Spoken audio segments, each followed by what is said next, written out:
नमस्कार. माझ्या चॅनलवर तुमच्या सर्वांचे स्वागत आहे. आज आपण दोघींची एक कथा बघणार आहोत. तिला जाग आली तेव्हा मध्यरात्र होती. गेल्या कित्येक रात्री तिला झोप येत नव्हती. आज कुठेतरी डोळा लागला तर अचानक अशी झोपमोड झालेली. आता पुन्हा झोप येणं शक्य नव्हतं. तिला वाटलं युगानुयुग आपण जणू जागेच आहोत. कुठल्याही शिक्षेपेक्षा भयंकर अशी ही शिक्षा आपल्याला मिळाली आहे. तिने दिवा लावला. समोर सारं नेहमीच ओळखीचंच होतं. भिंतीवर लावलेला गणपतीचा फोटो, कोपऱ्यातला फ्रीज, त्यावर काही औषधांच्या बाटल्या. रात्री बनवलेली विस्कीचा ग्लास तसेच टेबलवर पडलेले. काश्मीरला गेले असता काश्मीरी पोशाखात काढलेला तिचा एक फोटो कोपऱ्यात होता. टेबलच्या मध्यभागी 4 दिवसापूर्वीचे वर्तमानपत्र पडलेले. तिथेच गोळ्यांचे पाकिट ठेवलेले. झोपेच्या गोळ्यांची. कालच चंदाने आणलेली होती तिच्यासाठी. रात्र तिला शांत झोप लागावी म्हणून. मात्र तिने त्यातली एकही गोळी घेतली नव्हती. पाकिट तसेच गोळ्यांनी पूर्ण भरलेले होते. बाजूला हालचाल झाली म्हणून तिने नजर टाकली. पलंगावर बसलेला चंदा झोपेत कूस बदलत होता. झोपेत किती निरागस दिसत होता. तिला हेवा वाटला. धुंदावणाऱ्या साऱ्या ताऱ्याच तरुणाचा, त्याचा शांत निरागस बेखरत निद्रेचा, शांत निजलेल्या चंदाचा, झोपलेल्या निरागस छटेचा चेहरा पाहून एरवी त्याच्या बंदुकीत धडाधड सुटणाऱ्या गोळ्यांनी कितीतरी निष्पाप माणसांचा जीव घेतला असेल हे सांगूनही कुणाला पटलं नसतं. Sharp shooter Chanda. Chanda Michael भाईच्या गँगसाठी काम करायचा. पोलीस आणि मायकेल भाईचा हँड वगैरे असलेल्या छोट्या साजनची माणसं सतत त्याच्या मागावर राहत. त्याचा जीव घेण्यासाठी टपलेली असत. चंदा जीव ओवाळून टाकायचा तिच्यावर. तिच्यापेक्षा वयाने लहान असूनही तिच्यावर विचंबत असायचा. आसुसलेला राहायचा. तिच्या प्रेमासाठी, मायेसाठी. किती पुरणार आपण त्याला. तिने त्याला बऱ्याचदा म्हटलं देखील, मला आणि गुन्हेगारी जगायचं. दोघांनाही सोड. पुढे जा आयुष्यात. लग्न कर. संसार मांड स्वतःचा. तो फक्त गालात असायचा. लहान बाळासारखा तिच्या मांडीवर डोकं घुसाळायचा. म्हणायचा, तू करशील का माझ्याशी लग्न? संसाराचा डाव म्हणशील का माझ्या सोबतीने? ती निरुत्तर व्हायची. त्याच्या प्रश्नावर वेदनेची एक छटा तिच्या डोळ्यात जगायची. परतीच्या सगळ्या वाटा बंद झाल्यात. स्वतःच्या हाताने सगळे परतीचे दोर कापलेत मी. आता शक्य नाही. तो उसासे टाकत म्हणायचा. ती विचार करत असे, आपल्यासारखाच का हा देखील वाट चुकलेला?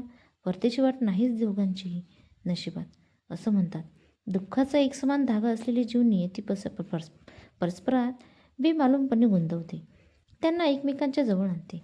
आपल्या आणि चंदाच्या बाबतीत हे सत्य नव्हते काय? कितीतरी पुरुष आले तिच्या आयुष्यात, मात्र चंदासारखा जीव लावणारा दुसरा कुणी तिला भेटलाच नाही. तिनेही मुद्दाम कुणाला जीव लावून गुंतवलं नाही.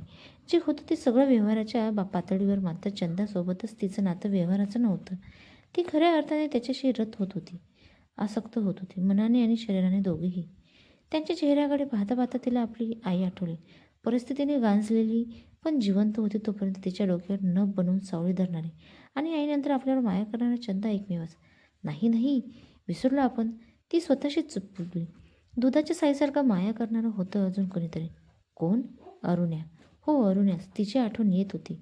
गेले काही दिवस तर तहानेने जीव तळमळला तशी सतत तिची आठवण येते. ती पलंगावर निश्चित पडून राहिली, डोळे टक्क उघडे ठेवून. तिला वाटलं आठवणी आपल्याला फार फार मागे खिचून येतात. आयुष्यात ज्या वाटेवरून न थांबता धावायला सुरुवात केली. तिच्या आईला नेहमी वाटे आपल्या लेकीने खूप शिकावं, स्वतःच्या पायावर खंबीरपणे उभे राहावे. तिच्या आईने पीटरबाईच्या वशिल्याने तिला सेंट मेरी हायस्कूलमध्ये प्रवेश मिळवून दिला. ते शाळेत धनधाडक राजकारणाची मुलं शिकत. तिच्या गबाळ्या दरिद्री वस्तीतल्या एकाही मुलाला किंवा मुलीला तिथे शिक्षण घेणे शक्य नव्हतं. त्यांना शाळेच्या गेटवरही कोणी उभं केलं नसतं. तिला आठवलं, पीटरभाईने दिलेली चिठ्ठी जेव्हा शाळेच्या प्रिन्सिपलच्या आईने दाखवली तेव्हा खरं तर त्याच्या कपाळावर त्याच्या आड्या पडल्या होत्या. मात्र पीटरभाईचा चिठ्ठीतला आदेश डावलण्याचे सामर्थ्य त्यांच्या निश्चित नव्हते. प्रिन्सिपल चेहऱ्यावर खोटं हसू आणून म्हणाले होते, ओय my little princess, welcome to our school. अशा रीतीने मग सेंट मेरी सारख्या कॉन्व्हेंट शाळेत तिच्या शिक्षणाचा श्री गणेशा झाला. पीटरभाई त्यांच्या वस्तीतला दादा होता. खून, माऱ्या, खंडणी मागणे आणि अशाच अनेक काही गुन्ह्यांसाठी तो कुख्यात होता. त्याची स्वतःची टोळी होती. वस्तीत शहरात त्याची दहशत होती. तिच्या शाळेच्या शिक्षणाचा सगळा खर्च पीटरभाई करायचा. आपल्याबरोबर आईवर पीटरभाई एवढा मेहरबान का आहे हे कळण्या इतपर तिचे वय नव्हते. पीटरभाई जेव्हा कधीही चाळीत तिच्या घरी यायचं तेव्हा आप्पा तिला घेऊन 2 तास समुद्रावर फिरायला जायचे. पीटरभाईला शाळेत येताना पाहिलं की शेजाऱ्यांचे दार पटापट आतून बंद व्हायचे. ती अप्पांकडे हट्ट करत म्हणायची, आईला पण सोबत घेऊया. तेव्हा तिचे कान पिळत अण्णा आप्पा तिला पीटरभाईची भीती घालवायची. हळू आवाजात म्हणायचे, चूप राहा जरा वेळ. पीटरभाईकडे मोठा सुरा आहे. त्याने तो पोटात घुसवला तर आतडी बाहेर येतील. चल पळ लवकर. पीटरभाई आपल्या घरी आल्यावर दार खिडकी बंद करून आई घरी एकटीच का राहते हे तिला त्या वयात कधीच समजले नाही. पीटरभाईकडे आईला एकटं सोडणाऱ्या अप्पाचा तिला राग यायचा. जेव्हा अप्पा आणि ती घरी परतायची तेव्हा पीटरभाई गेलेला असायचा. तिला आईचे डोळे लाल झालेले जाणवायचे. बहुतेक ती रडली असे. आई अप्पाच्या मुठीत काही नोटा कोंबायची, तोंडाने पुटपुटायची. अप्पाचं तिच्या पुटपुटण्याकडे जराही लक्ष नसायचं. खुश झालेले अप्पा पैसे घेऊन पसार व्हायचे आणि मग कधीतरी रात्री डुलत डुलत त्यांची स्वारी घरी परतायची. ती खिडकीतून त्यांना पाहायची. आई दाराबाहेर त्यांचं वाढलेलं ताट आणि पाण्याचा तांब्या ठेवायची आणि घरात दरवाजा बंद करून घ्यायची.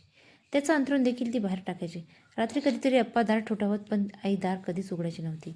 तिने अप्पांना घरातून आणि आपल्या हृदयातून केव्हाच सद्दपार केले होते.